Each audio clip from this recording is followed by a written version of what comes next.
بسم اللہ الرحمن الرحیم نحمده ونصلی ونسلم علی رسولہ الکریم اما بعد۔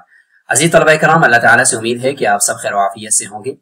جامع الترمذی کا سبق نمبر 32 ہے اور اس سبق میں ہم دو باب پڑھیں گے۔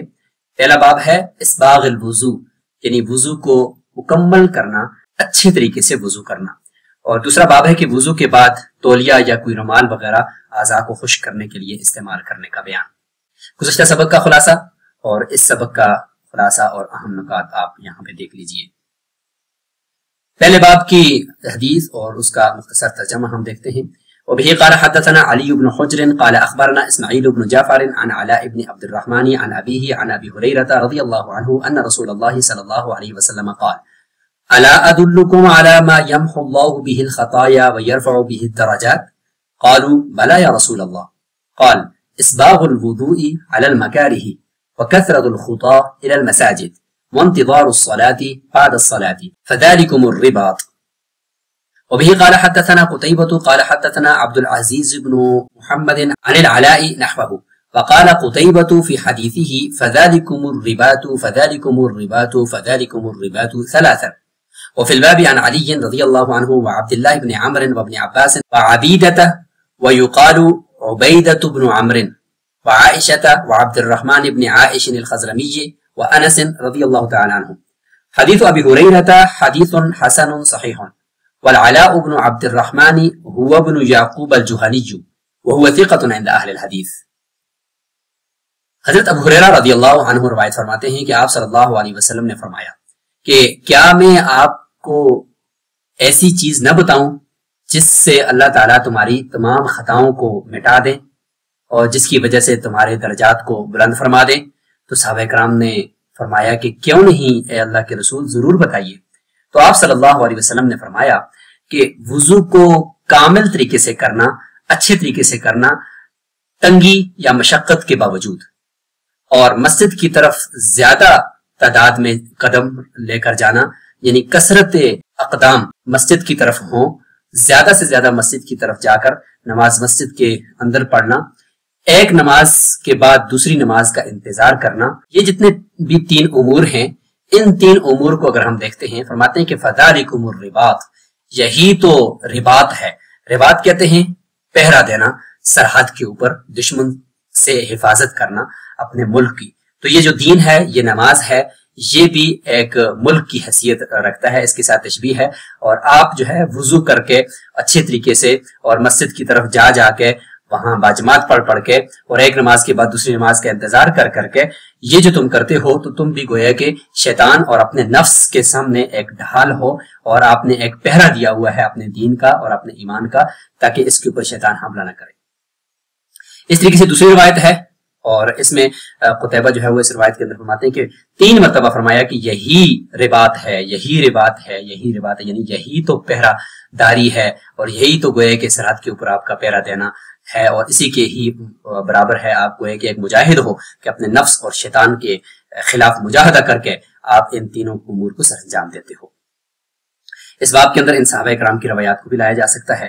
اس میں عبیدہ کا لفظ ہے، تو فرماتے ہیں کہ یہ عبیدہ ایک روایت میں بھی آیا ہے، اور بعض نے ان کو عبیدہ کہا ہے، عبیدہ بن عامر۔ فرماتے ہیں کہ حضرت ابو ہریرہ رضی اللہ عنہ کی جو حدیث ہے، یہ حدیث حسن اور صحیح ہے۔ علاء بن عبد الرحمن فرماتے ہیں یہ ابن یعقوب الجوہنی ہے، اہل حدیث کے نزدیک یہ ثقہ ہیں۔ دوسرا باب ہے باب المندیل بعد الوضو، یعنی وضو کے بعد اعضاء کو خشک کرنے کے لیے کپڑے کا استعمال کرنا، رومال کا استعمال کرنا۔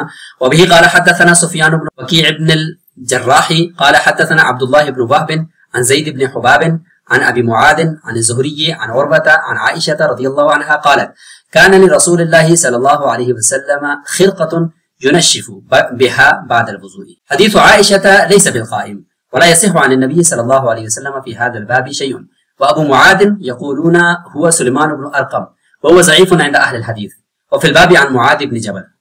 وبه قال حدثنا قتيبة قال حدثنا رشدين بن سعد عن عبد الرحمن بن زياد بن أنعم عن عتبة بن حميد عن عبادة بن نسيج عن عبد الرحمن بن غنم عن معاذ بن جبل رضي الله عنهم قال رأيت النبي صلى الله عليه وسلم إذا توضأ مسح وجهه بطرف ثوبه۔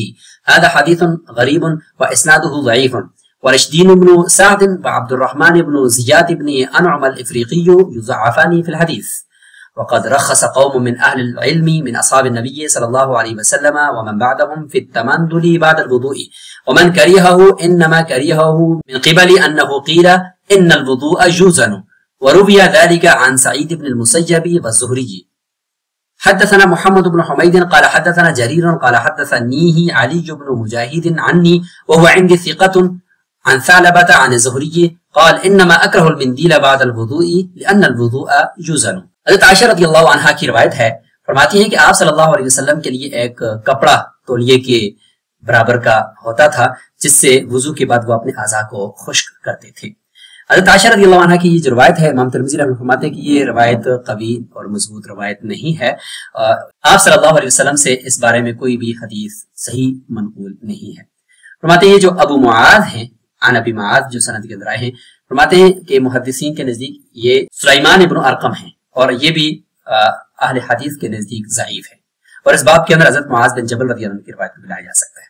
اگلی روایت ہے یہ معاذ بن جبل رضی اللہ عنہ کی ہے، وہی جس کی طرف اشارہ کیا تھا کہ میں نے رسول اللہ صلی اللہ علیہ وسلم کو دیکھا کہ جب انہوں نے وضو کیا تو اپنے چہرے کو اپنے کپڑے کے ایک کنارے سے پوچھا اور خشک کیا۔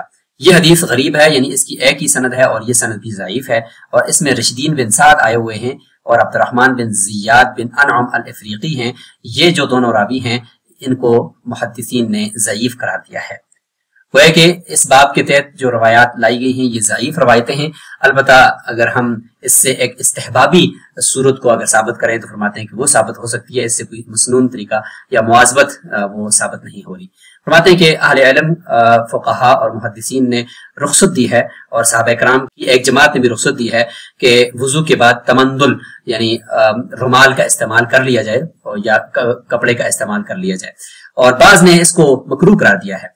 اچھا، مکروہ اس وجہ سے قرار دیا ہے کہ جنہوں نے مکروہ کہا ہے جیسے سعید بن مسیب ہیں، امام زہری ہیں، انہوں نے یہ کہا ہے کہ بھئی وضو کا وزن کیا جاتا ہے، یعنی وضو سے کے اندر جو پانی استعمال ہوتا ہے چاہے وہ جسم پر ہو یا جسم سے گر جائے، قیامت کے دن اس کا وزن ہوگا، تو لہٰذا وزن ہوگا تو پھر اس کو ایک دم سے صاف نہیں کرنا چاہیے، یہ کراہت ہے اور کراہت تنزیہی ہے۔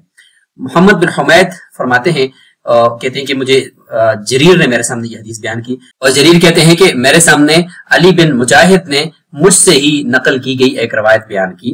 جریر کہتے ہیں مجھے تو بھولی ہوئی تھی لیکن میرے سامنے انہوں نے مجھ سے ہی نقل کی گئی ایک روایت ذکر کی، اور میں سمجھتا ہوں کہ جو علی بن مجاہد ہیں وہ میرے نزدیک ثقہ ہیں، لہٰذا مجھے اگر یاد نہیں بھی آ رہی تو پھر بھی یہ روایت درست ہی ہوگی۔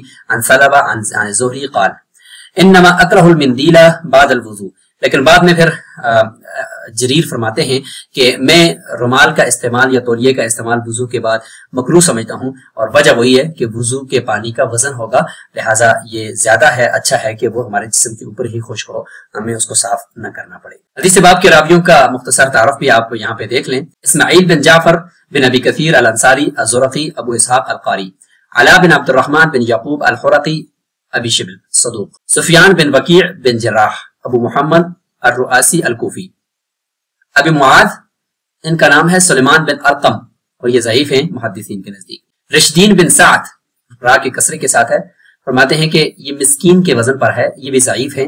ابو حاتم نے ابن لہیہ کو راجح قرار دیا ہے ان کے مقابلے میں۔ عبد الرحمن بن زیاد بن انعم فرماتے ہیں کہ یہ بھی ایک ضعیف راوی ہیں، افریقہ کے رہائشی ہیں۔ عتبہ بن حمید اور ضبی البصری ان کی کنیت ابو معاذ ہے۔ عبادہ بن نسی الکندی طبریہ کے یہ قاضی بھی رہے ہیں۔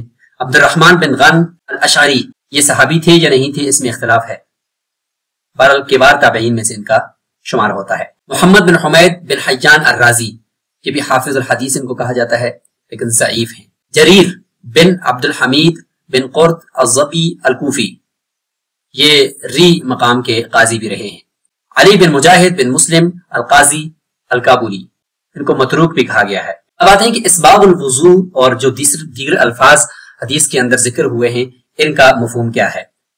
تو صاحب تحفۃ الحفظی فرماتے ہیں کہ یمحو اللہ بہ الخطایا، اس میں قاضی ایاز کے واسطے سے فرماتے ہیں کہ خطایا یعنی لغزشوں اور گناہوں کو مٹا دینے کا جو کنایا ہے یہ ہے بخش دینے سے۔ اس طریقے سے یرفع بہ درجات کا معنی یہ ہے کہ اللہ تعالیٰ جنت کے اندر ان کی منازل کو بلند کرتے ہیں۔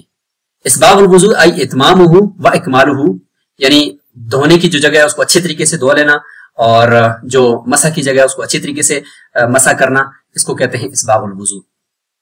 مکارہ یعنی مکرہ کی جمع ہے، اور شدت ہے، سردی ہے، بیماری ہے، کسی بھی تکلیف کے باوجود، مشقت کے باوجود وضو کرنا۔ کثرت الخطا الی المساجد، فرماتے ہیں کہ خطا یعنی اکثر جو قدم ہیں، قدم مسجد کی طرف لگنا، یعنی قدموں کی گنتی تو قیامت کے دن ہوگی، لیکن یہاں جو مراد ہے وہ ہے کہ زیادہ تر تعداد کے اندر نمازیں مسجد کے اندر جا کر پڑھنا۔ اور انتظار الصلاۃ یعنی نماز کے وقت کا اور اس کی جماعت کا جو وقت ہے اس کا انتظار کرنا، ایک جماعت جب ہو جائے اس کے بعد پھر دوسری نماز کا انتظار۔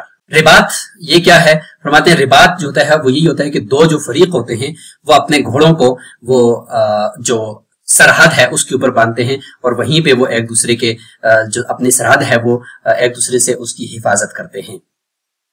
تو یہاں پر جو فرماتے ہیں کہ جو رباط ہے اور سرحد ہے وہ یہ ہے کہ نفس اور شیطان کے ساتھ وہ ہے کہ جہاد کرنا ہے، اور ان کے سامنے دین اپنے کی حفاظت کرنی ہے، نمازوں کی حفاظت کرنی ہے۔ یہی ساری تفصیل معارف السنن کے اندر بھی آپ دیکھ لیں، اور یہی معنی اور مفاہیم آپ کو یہاں پر بھی دیکھنے کو مل رہے ہیں۔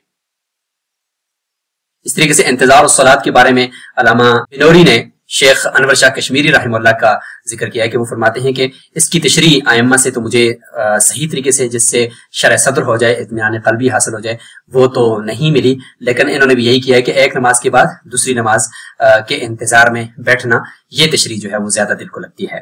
اب آتے ہیں کہ مندیل، یہ مندیل مسکین کے وزن پر، اس کا مادہ اصلی کیا ہے؟ تو فرماتے ہیں کہ اس کا مادہ اصلی ندلہ ہے۔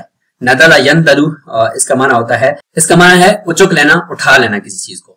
تو یہ جو رومال یا تولیہ ہوتا ہے یہ بھی پانی کو ایک دم سے خشک کر لیتے ہیں، اس لیے اس کو مندیل کہتے ہیں۔ وضو کے بعد تولیہ استعمال کرنے کے حوالے سے صاحب تحفۃ الحفظی نے بھی یہاں پر تفصیل ذکر کی ہے، جو آپ نے معارف السنن میں دیکھ لی۔ اس سبق کے اندر موجود دونوں ابواب کے تحت آنے والی جو روایات کی طرف امام ترمذی نے اشارہ فرمایا ہے ان کو ہم ایک نظر دیکھ لیتے ہیں۔ جیسے کہ اس باب الوضو والے باب میں علی، عبداللہ بن عمر، ابن عباس، عبیدہ بن عمر، عائشہ، عبد الرحمن بن عائش الحضرمی اور حضرت انس رضی اللہ عنہ کی روایات ہیں۔ حضرت علی رضی اللہ عنہ کی روایت فرماتی ہے کہ ان سے آگے پھر علی بن حسین، سعید بن مسیب، عبد الملک بن مغیرہ نے روایت کیا ہے، اور ان سب کی روایات یہاں پہ آپ دیکھ لیں۔ جیسے علی بن حسین کی روایات کے الفاظ یہ ہیں، اور سعید کی جو حدیث ہے حضرت علی رضی اللہ عنہ سے، اس کے الفاظ یہ آپ ملاحظہ فرمائیں، اور عبد الملک نے جو ان سے روایت کی ہے اس کے الفاظ یہ ہیں، اور عبداللہ بن عمر رضی اللہ عنہ کی جو روایت ہے اس کے الفاظ یہ ہیں۔ حضرت عبداللہ بن عباس رضی اللہ عنہ سے آگے ابو قلابہ اور عبداللہ بن عبیداللہ بن عباس نے بھی ذکر کیا ہے، ان کی جو روایات ہیں ان کو آپ ایک نظر دیکھ لیں۔ ابو قلابہ نے جو انہوں نے سے روایت کیا ہے اس کے الفاظ یہ ہیں، اور عبداللہ بن عبیداللہ نے جو روایت کی ہے اس کے الفاظ آپ یہاں ملاحظہ فرمائیں۔ اس طریقے سے عبیدہ یا عبیدہ بن عمر، ان کی جو روایت ہے اس کو آپ یہاں پہ دیکھ لیں، اور ان کے الفاظ یہ ہیں۔ حضرت عائشہ رضی اللہ عنہ کی جو روایت ہے وہ پچھلے باب التسمیہ علی الوضو کے باب میں گزر چکی ہے۔ حضرت انس رضی اللہ عنہ کی جو روایت ہے فرماتے ہیں ان سے آگے ان تمام احباب نے روایت کیا ہے، جیسے عاصم احول کی جو روایت ہے حضرت انس رضی اللہ عنہ سے، اس کے الفاظ یہ ہیں، اور ابو قلابہ نے جو ان سے روایت کی ہے اس کے الفاظ یہ ہیں، سعید بن مسیب نے جو روایت کی ہے اس کے الفاظ یہ ہیں، اور زیاد النمیری نے ان سے روایت کیا ہے اور ان کی روایت کے الفاظ یہ ہیں۔ اس طریقے سے ابو عمران الجونی نے ان سے روایت کی ہے، اس کے الفاظ اور جن جن کتابوں میں وہ موجود ہے اس کے الفاظ دیکھ لیں۔ باب ما جاء فی المندیل بعد الوضو، اس میں حضرت معاذ بن جبل رضی اللہ عنہ کی جو حدیث ہے اس کی طرف اشارہ کیا تھا۔ فرماتے ہیں معاذ بن جبل رضی اللہ عنہ کی حدیث ان کتابوں میں ہے، اور الفاظ یہ ہیں۔ حضرت عائشہ رضی اللہ عنہ کی حدیث بھی اس باب کے تحت لائی جا سکتی ہے، وہ ان کتابوں میں موجود ہے، اور اس کے الفاظ یہ ہیں۔ سبق میں موجود جو احادیث تھیں ان سے کچھ فوائد اور حکمتیں نکالی گئی ہیں، ان کو بھی آپ ایک نظر یہاں دیکھ لیجئے، اور آج کے زمانے میں اس حدیث سے ہمیں کیا کیا تطبیقات اور عصری اسباق حاصل ہوتے ہیں وہ بھی آپ دیکھ لیں۔ اس سبق کا خلاصہ ایک نظر دیکھ لیجئے، اور آخر میں ان سوالات کو نوٹ کر لیجئے جن کے جوابات کمنٹ باکس میں آپ نے دینے ہیں۔ اسی کے ساتھ یہ سبق مکمل ہوا۔ السلام علیکم ورحمۃ اللہ وبرکاتہ۔